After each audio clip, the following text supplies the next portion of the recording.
Hello everyone.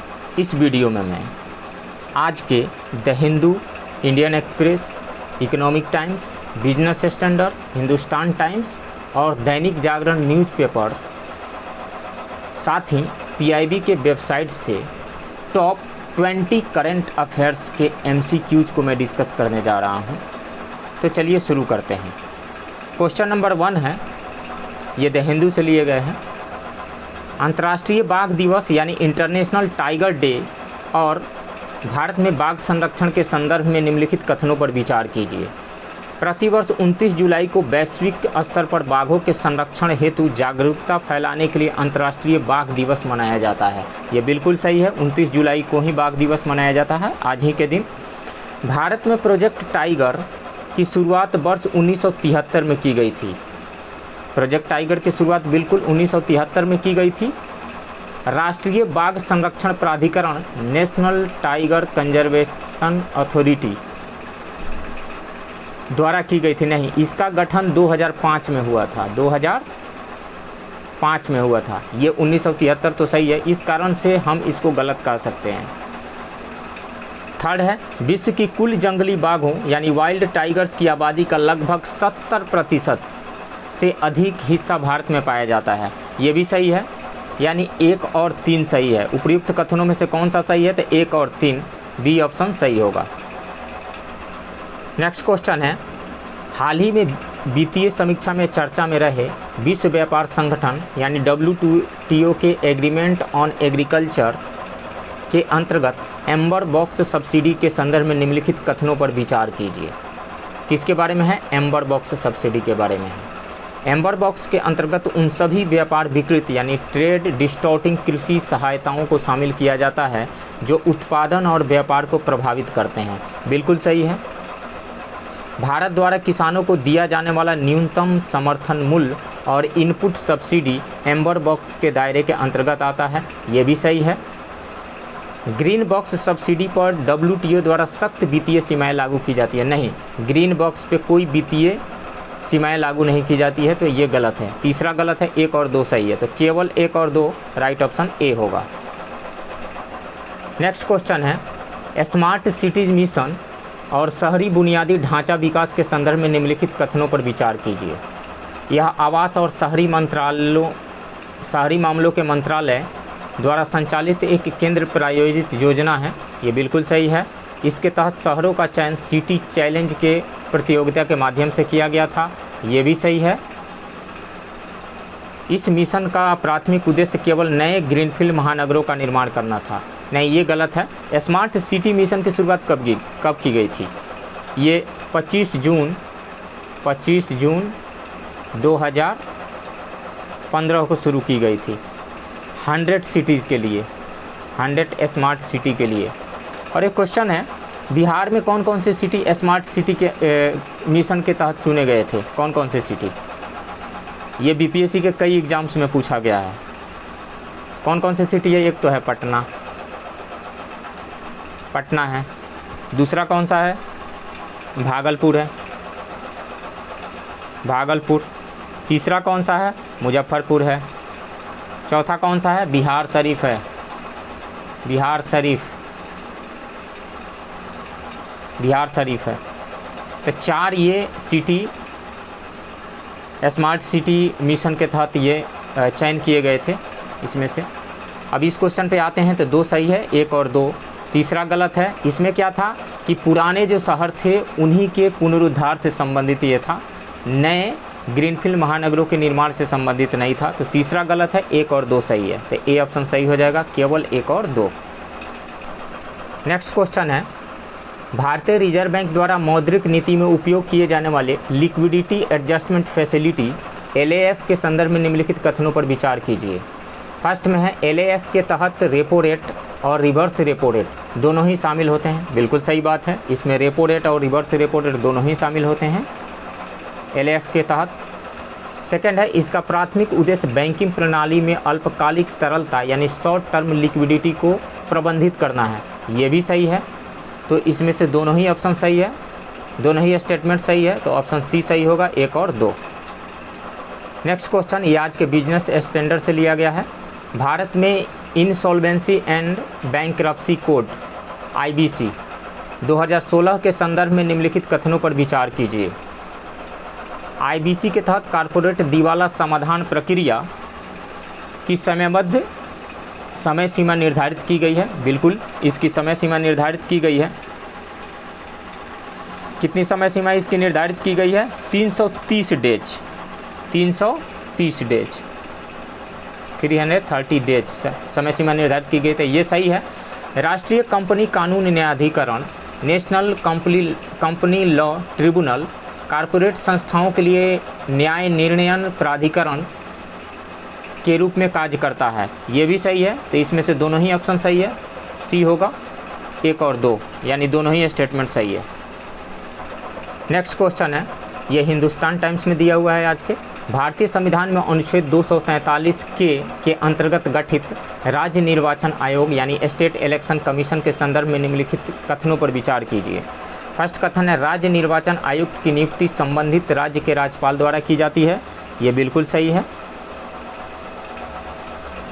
राज्य निर्वाचन आयुक्त को उसके पद से केवल उसी रीति और उन्हीं आधारों पर हटाया जा सकता है जिस प्रकार उच्च न्यायालय के न्यायाधीश को हटाया जाता है। ये भी सही है, दोनों ही स्टेटमेंट सही है। राज्य निर्वाचन आयोग राज्य की विधानसभा और विधान परिषद के चुनावों का संचालन करता है। विधानसभा और विधान परिषद के चुनावों का संचालन ये नहीं करता है, ये पंचायत और म्यूनिसिपैलिटी के चुनावों का संचालन करता है। तो थर्ड स्टेटमेंट जो है गलत है, फर्स्ट और सेकंड सही है। तो ए ऑप्शन सही हो जाएगा, केवल 1 और 2। नेक्स्ट क्वेश्चन है, ये दैनिक जागरण से लिया गया है, नेशनल एडिशन से। जलवायु परिवर्तन और पेरिस समझौते के संदर्भ में चर्चा में रहे राष्ट्रीय स्तर पर निर्धारित योगदान यानी नेशनली डिटरमाइंड कंट्रीब्यूशंस NDC के संदर्भ में निम्नलिखित कथनों पर विचार कीजिए। फर्स्ट है, NDC प्रत्येक देश द्वारा उत्सर्जन कम करने और जलवायु परिवर्तन के प्रभावों के अनुकूल होने के लिए बनाई गई गैर बाध्यकारी राष्ट्रीय जलवायु योजना है। ये सही है, फर्स्ट स्टेटमेंट तो सही है। भारत ने अपने अद्यतन NDC के तहत 2030 तक अपनी GDP की उत्सर्जन तीव्रता को 2005 के स्तर से 45% तक कम करने का लक्ष्य रखा है। तो ये पहले का डाटा है, ये सही था पहले, बट अब इसको चेंज कर दिया गया है। ये 2035 तक अब कर दिया गया है। 2035 तक कितना परसेंट? 47%। तो पहले के डाटा के अकॉर्डिंग कहेंगे तो ये सही है, अब न्यू डाटा के अकॉर्डिंग कहेंगे तो 47% हो गया है। तो इसमें से एक सही है केवल, और पहले के डाटा के अकॉर्डिंग कहेंगे तो सी ऑप्शन सही हो जाएगा, इसे एक। नेक्स्ट क्वेश्चन, ये द हिंदू से लिया गया है। अंतर्राष्ट्रीय समुद्री संगठन इंटरनेशनल मैरीटाइम ऑर्गेनाइजेशन IMO के संदर्भ में निम्नलिखित कथनों पर विचार कीजिए। फर्स्ट में यह संयुक्त राष्ट्र यानी यूनाइटेड नेशन की एक विशेष एजेंसी है जो शिपिंग विनियमन और जहाज़ों से होने वाले समुद्री प्रदूषण को रोकने के लिए उत्तरदायी है। बिल्कुल सही है, स्टेटमेंट 1 सही है। इसका मुख्यालय लंदन यूनाइटेड किंगडम में है। तो बिल्कुल इसका गठन 1948 में हुआ था, 1948 में, और ये ऑपरेट करना शुरू किया था 1959 में। 1959 से ऑपरेट करना 1959 से शुरू किया गया था, और इसका मुख्यालय लंदन में है, यूनाइटेड किंगडम। और इसमें 176 मेंबर स्टेट्स हैं और 3 एसोसिएट मेंबर्स हैं। 176 इसके मेंबर स्टेट हैं और 3 एसोसिएट मेंबर हैं। ठीक है, तो इसमें से दोनों ही ऑप्शन स्टेटमेंट सही है, ऑप्शन सी सही होगा। नेक्स्ट क्वेश्चन है, PIB से लिया गया है। PM गति शक्ति राष्ट्रीय मास्टर प्लान के संदर्भ में निम्नलिखित कथनों पर विचार कीजिए। यह मल्टी मॉडल कनेक्टिविटी इंफ्रास्ट्रक्चर विकसित करने के लिए एक डिजिटल प्लेटफॉर्म है। ये सही है स्टेटमेंट। इसका उद्देश्य विभिन्न मंत्रालयों द्वारा अलग अलग बुनियादी ढांचा परियोजना के क्रियान्वयन में समन्वय स्थापित करना है। ये भी सही है, तो दोनों ही स्टेटमेंट सही है, ऑप्शन सी सही होगा। नेक्स्ट क्वेश्चन है, ये इंडियन एक्सप्रेस से लिया गया है। हाल ही में सुरक्षा समाचारों में चर्चित थर्मोबेरिक हथियार, थर्मोबेरिक या थर्मोबारिक वेपन्स, जिसको वैक्यूम बम भी कहा जाता है, के संदर्भ में निम्नलिखित कथनों पर विचार कीजिए। तो सबसे पहले तो ये जान जाइए कि थर्मोबारिक यहाँ 2 शब्दों के मिलने से बना हुआ है। थर्मो यानी हाई टेम्परेचर, थर्मो का मतलब हाई टेम्परेचर, और बारिक का मतलब यहाँ पे प्रेशर से है, ये प्रेशर से, थर्मोबारिक प्रेशर से, तो हाई प्रेशर या फिर वैक्यूम, यहाँ पे वैक्यूम कह दीजिए। कैसे, मैं इसको एक्सप्लेन करता हूँ। थर्मोबारिक वेपन्स या वैक्यूम बम क्या होता है? सबसे पहले क्या किया जाता है इसमें कि फ्यूल को छिड़क करके ईंधन को छिड़क करके एक क्लाउड बनाया जाता है, उसके बाद में इसमें आग लगाई जाती है। तो आग जब लगाया जाता है तो ये आसपास के एयर का यूज करता है, यानी ऑक्सीजन का यूज करके ये बर्न करता है, इसका कंबसन होता है। तो आसपास के एयर का यूज करेगा तो यहाँ पर वैक्यूम क्रिएट हो जाएगा, इधर वैक्यूम क्रिएट हो जाएगा। और चूंकि यहाँ पे बर्निंग हो रही है, कंबशन हो रहा है, तो यहाँ का टेम्परेचर बहुत ज़्यादा हो जाएगा। टेम्परेचर यहाँ का ज़्यादा हो गया, आसपास का प्रेशर बहुत ही कम हो गया, वैक्यूम क्रिएट हो गया। तो इससे क्या हो जाएगा कि जो भी आसपास रहने वाले लोग हैं उनका लंग्स कोलैप्स कर जाएगा और साथ ही बिल्डिंग भी कोलैप्स कर जाएगी। बहुत हाई टेम्परेचर हो जाएगा, बहुत ही ज़्यादा हीट जनरेट हो जाएगी। तो इसकी वजह से लोग मरने लगेंगे। कहा जाता है कि जब रसिया और यूक्रेन का वार शुरू हुआ था, उससे कुछ समय के बाद में रसिया ने उस वार में यूज किया था, ऐसा कहा जाता है, पता नहीं सच है या गलत है। कुछ जैसे अल जजीरा की रिपोर्टिंग के अकॉर्डिंग जो यहाँ पे जो मिडिल ईस्ट में जो वार चल रहा था, यानी इजराइल एंड फ़लस्तीन में जो चल रहा था हमास में, तो वहाँ पे कहा जाता है कि इजराइल ने भी इस बम का यूज किया था। अब पता ना कितना सच है। पढ़ते हैं इसके ऑप्शन के बारे में। ये हथियार विस्फोट उत्पन्न करने के लिए आसपास की हवा से ऑक्सीजन का उपयोग करता है, बिल्कुल सही बात है। ये पारंपरिक विस्फोटकों की तुलना में अधिक समय तक चलने वाली उच्च तापमान और उच्च दबाव वाली तरंगें पैदा करता है, ये भी सही है। तो दोनों ही स्टेटमेंट सही है, सी ऑप्शन सही होगा यहाँ पे। नेक्स्ट क्वेश्चन है, ये द हिंदू से लिया गया है। विश्व पर्यावरण दिवस और आर्द्र भूमि वेटलैंड संरक्षण से संबंधित रामसर कन्वेंशन के संदर्भ में निम्नलिखित कथनों पर विचार कीजिए। फर्स्ट स्टेटमेंट है, रामसर अभिसमय आर्द्र भूमियों के संरक्षण और विवेकपूर्ण उपयोग के लिए एक अंतर्राष्ट्रीय अंतर सरकारी संधि है, बिल्कुल सही है ये।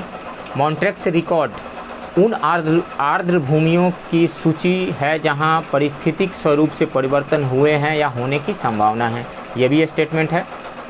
जहां पे इकोलॉजिकल चेंज हुआ है उसको इसमें शामिल किया जाता है, या होने की संभावना है उसको मॉन्ट्रेक्स रिकॉर्ड में शामिल किया जाता है।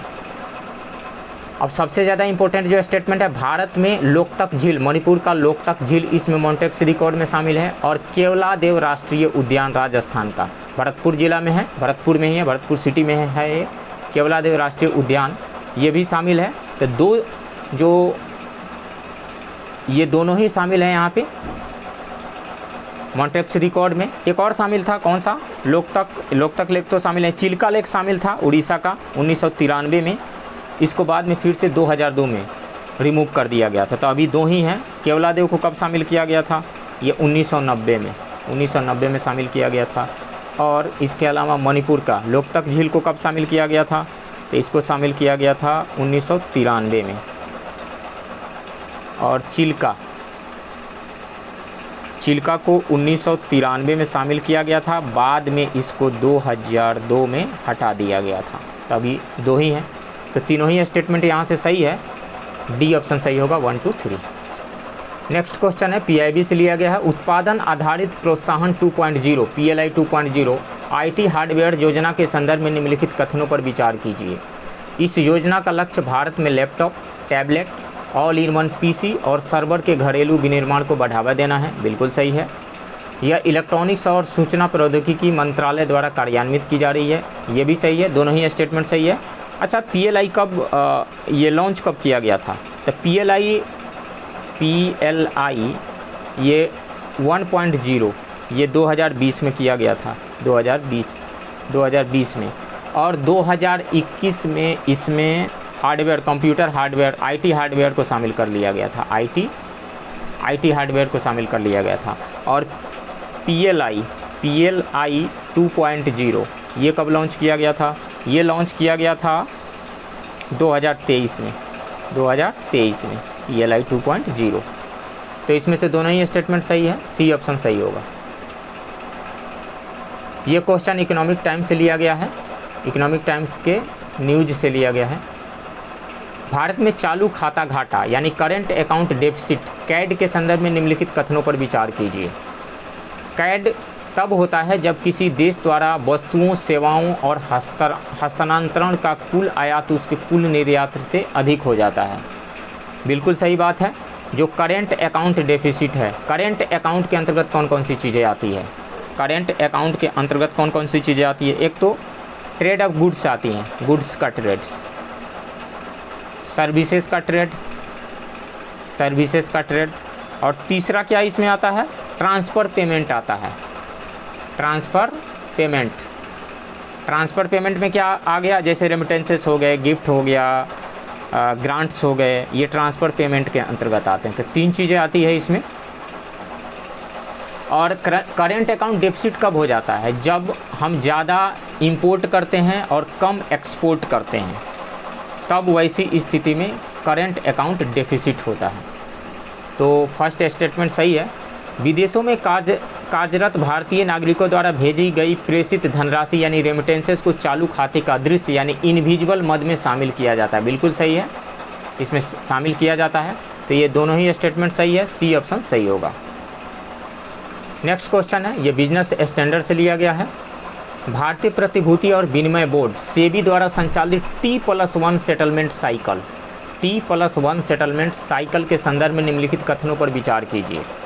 T+1 का तात्पर्य है कि शेयर बाजार में सौदे ट्रेड के अगले ही कार्य दिवस यानी 24 आवर्स में शेयर और फंड का निपटान पूरा हो जाता है। बिल्कुल सही है, 24 आवर्स के अंतर्गत ही निपटान हो जाता है, निपटान पूरा हो जाता है। ये स्टेटमेंट सही है।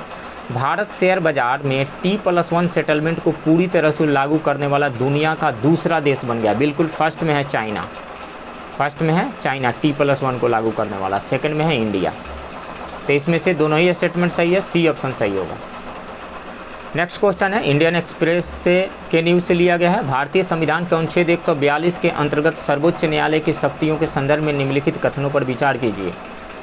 अनुच्छेद 142 सर्वोच्च न्यायालय को उसके समक्ष लंबित किसी भी मामले में पूर्ण न्याय कंप्लीट जस्टिस करने के लिए आवश्यक आदेश पारित करने की शक्ति देता है। बिल्कुल ये असाधारण शक्ति देता है। तो ये स्टेटमेंट सही है। सर्वोच्च न्यायालय द्वारा अनुच्छेद 142 के तहत पारित आदेश पूरे भारत के राज्य क्षेत्र में लागू होते हैं। ये भी स्टेटमेंट सही है। तो दोनों ही स्टेटमेंट सही है, सी ऑप्शन सही होगा।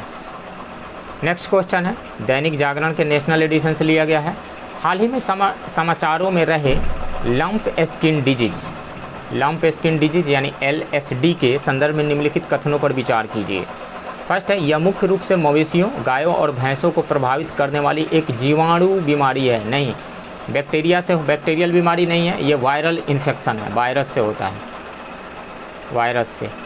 तो ये स्टेटमेंट गलत है। यह कैप्रीपॉक्स वायरस नामक विषाणु के कारण होती है, जो मच्छरों और मक्खियाँ इस जैसे वाहकों द्वारा फैलती है। ये सही है। तो सेकंड स्टेटमेंट सही है इसका, तो केवल 2 सही होगा, बी ऑप्शन सही होगा इसका। नेक्स्ट क्वेश्चन है, हिंदुस्तान टाइम्स से लिया गया है। ये राष्ट्रीय हरित न्यायाधिकरण नेशनल ग्रीन ट्रिब्यूनल के संदर्भ में निम्नलिखित कथनों पर विचार कीजिए। फर्स्ट कथन है, NGT की स्थापना राष्ट्रीय हरित न्यायाधिकरण अधिनियम 2010 के तहत की गई एक वैधानिक संस्था है। तो ये स्टेटमेंट सही है। यह सिविल प्रक्रिया संहिता CPC 1908 में निर्धारित प्रक्रिया से बाध्य नहीं है, बल्कि प्राकृतिक न्याय के सिद्धांतों यानी प्रिंसिपल ऑफ नेचुरल जस्टिस द्वारा निर्देशित होती है। ये भी स्टेटमेंट सही है। तो दोनों ही स्टेटमेंट सही है, सी ऑप्शन सही होगा। नेक्स्ट क्वेश्चन द हिंदू से लिया गया है। North Atlantic Treaty Organisation NATO के संदर्भ में निम्नलिखित कथनों पर विचार कीजिए। नाटो 32 उत्तरी अमेरिकी और यूरोपीय देशों का एक राजनीतिक और सैन्य संगठन है। बिल्कुल सही बात है। ये इसके मेंबर्स जो हैं 30 हैं, जिसमें 32 हैं, जिसमें से 30 जो है ये यूरोप से हैं और 2 नॉर्थ अमेरिका से हैं। और इसका गठन कब किया गया था? इसका गठन 1949 में किया गया था। 1949 में किया गया था, वाशिंगटन डीसी में। तो ये फर्स्ट स्टेटमेंट सही है। वाशिंगटन संधि का अनुच्छेद 5 यानी आर्टिकल 5 सामूहिक रक्षा यानी कलेक्टिव डिफेंस का सिद्धांत निर्धारित करता है। बिल्कुल सही है। इसका आर्टिकल जो 5 है collective security and mutual defence के सिद्धांत को निर्धारित करता है। तो सेकंड स्टेटमेंट भी सही है। तो सी ऑप्शन सही होगा, 1 और 2। नेक्स्ट क्वेश्चन, PIB से लिया गया है। उल्लास यानी understanding life long learning for all in society.